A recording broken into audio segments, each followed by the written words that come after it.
नीरज, हम तस्वीरें देख पा रहे हैं, प्रधानमंत्री नरेंद्र मोदी किसी भी पल उतरने वाले हैं। भारत के प्रधानमंत्री का ये जो दौरा होने जा रहा है, अभी दुनिया में मची हुई उथल पुथल के लिहाज से कितना अहम इसे कहा जा सकता है?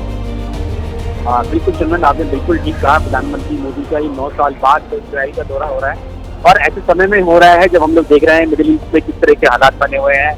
अमेरिका और ईरान के बीच में बिल्कुल जंग जैसे हालात बने हुए हैं, बादल मंडरा रहे हैं। और ऑपरेशन सिंदूर में बिल्कुल ठीक कहा आपने, इजराइल ने बहुत मदद की थी, जो उनके हारती और हारूफ जो उनके ड्रोन थे। नीरज, हमारे साथ यरूशलेम से हमारे सहयोगी विशाल भी जुड़ चुके हैं। विशाल, किसी भी पल प्रधानमंत्री नरेंद्र मोदी उतर सकते हैं, किस तरह की तैयारी, किस तरह का जोश वहां देखने को मिल रहा है इजराइल में, क्या कुछ कार्यक्रम है?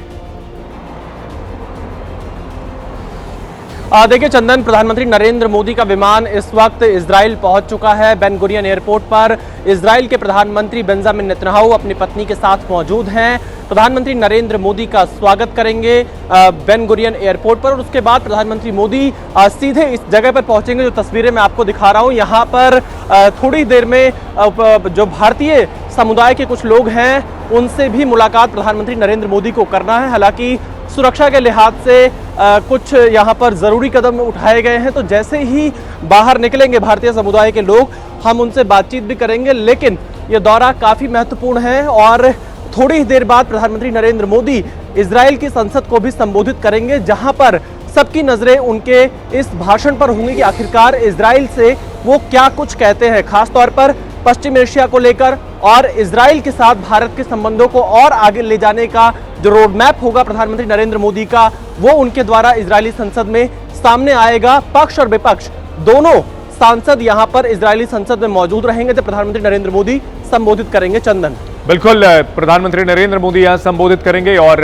तस्वीरें हम देख पा रहे हैं किस तरह से पीएम का विमान वहां पहुंच चुका है और रेड कारपेट भी तैयार है। और इन सब के बीच जो अहम समझौते प्रस्तावित हैं, जिनके बारे में जानकारी है विशाल, या फिर जिनके बारे में हम उम्मीद लगा सकते हैं कि भारत और इजराइल के बीच इस दौरे पर संबंध उन समझौतों को फाइनलाइज किया जा सकता है?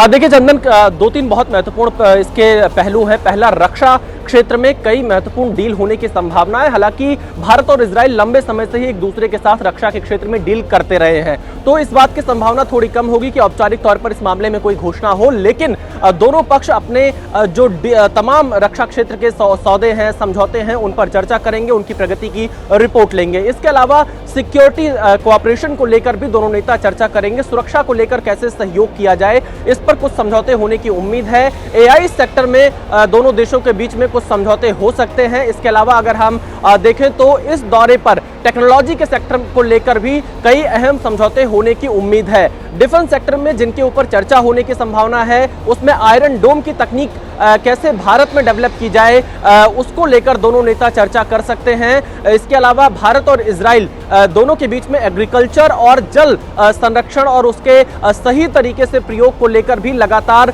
काम चलता रहता है। साल 2017 से उसको और आगे बढ़ाने पर दोनों नेता यहां पर फोकस कर सकते हैं। लेकिन अगर हम डिप्लोमेसी के अंदाज में देखें तो यह दौरा इसलिए खास है क्योंकि इस समय अमेरिका ईरान के बीच तनाव है और इजराइल ईरान के बीच तनाव है। अमेरिका इजराइल एक साथ खड़े हैं। पश्चिम एशिया के देश लगातार ये उम्मीद कर रहे हैं कि तनाव किसी तरह से कम हो। अप्रत्यक्ष तौर पर ईरान और अमेरिका के बीच में बातचीत हुई जो कि बेनतीजा रही है। कल एक बार फिर से बातचीत होनी है और इन सब के बीच में प्रधानमंत्री मोदी जब इजराइल पहुंच रहे हैं वो क्या संदेश देते हैं।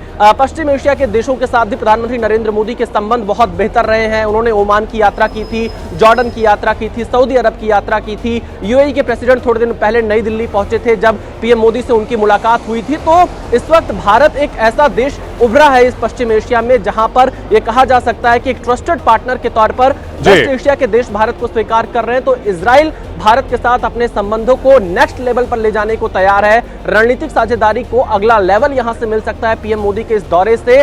और एक बहुत इंपॉर्टेंट बात यह भी है चंदन, भारत अभी भी अपने उस सिद्धांत पर कायम है जो लंबे समय से चला आ रहा है, दो राष्ट्र सॉल्यूशन, दो राष्ट्र का जो सिद्धांत है इजराइल और फिलिस्तीन, भारत उस पर केंद्रित है और अपने सिद्धांत के साथ साथ ही वो इजराइल के साथ दोस्ती आगे बढ़ा रहा है। यानी भारत अपने हित को, अपने सिद्धांतों को, अपनी विदेश नीति को आगे रखकर ही इस वक्त कदम उठा रहा है। और यह दौरा भी प्रधानमंत्री नरेंद्र मोदी का उसी दिशा में, नेतन्याहू से मुलाकात होगी, पश्चिम एशिया के देशों के नेताओं के साथ उनकी मुलाकात हो चुकी है और यह दिखा रहा है कि भारत अपने हितों को आगे रखकर ही तमाम देशों के साथ संबंधों को आगे बढ़ा रहा है। पहले यह होता था कि कहीं जो मिडिल ईस्ट के देश है यानी पश्चिम एशिया के जो देश हैं वो नाराज ना हो जाए इजराइल के साथ संबंध को रखने के कारण। यही वजह है कि साल 2017 तक भारत की तरफ से कोई प्रधानमंत्री इजराइल नहीं पहुंचा था, लेकिन साल 2017 में नरेंद्र मोदी पहली बार इजराइल के दौरे पर पहुंचे और उसी समय भारत और इजराइल के संबंधों को रणनीतिक साझेदारी का दर्जा दिया गया।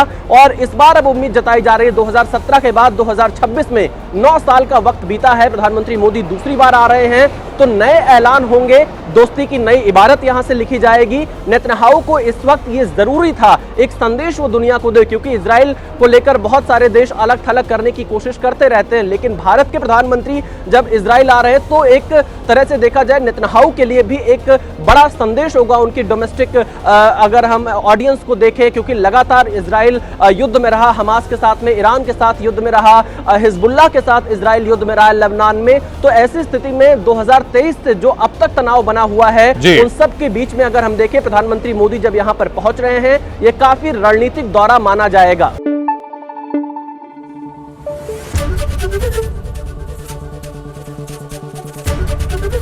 एबीपी न्यूज आपको रखे आगे।